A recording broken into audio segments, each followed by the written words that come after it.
bulsho 30 sano jirtay baa maanta lagu dhisayaa xagaag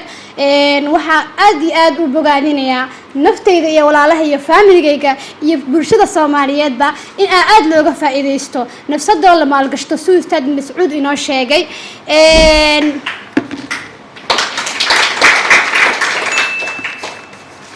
waxaa jirto sheeko saameyn igu leh maadaama waqtigu aad u gaabtay laakiin aan jeclaysanaya maantay inaan qayb uga noqdo wax badan oo noloshayda ka bedeshay hadda ka hor waxaa la yiraahday meel baa waxa ku noolaa oday yani tuulaa waxa fariisan jiray meesha ugu horeysay tuulada laga soo galo oday da'alaasi marka mar walba dadka soo mara tuulada su'aal bay weydiiyaan waxay weydiiyaan tuulada ma la geli karaa dad khayraysan ma degan yihiin camal oo kale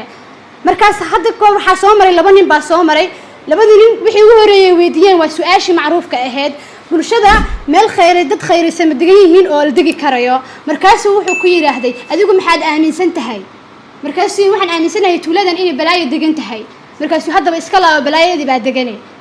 markaas sidii la mid ah baa niman soo mareen nimankaas isla su'aashii macruufka ah weydiiyay isla su'aashii ugu jawaabay maxaad adiga aaminsan tahay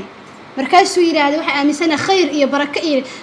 khayr iyo baraka deganay qalbu yiraahday sidaas tuuladii ugu wanaagsan dad wanaagsan ay ku joogeen marka qofka waxyaalaha ugu weyn oo hamigiisa keeni kara waxa waa aaminaad inuu la yimaado geesinimo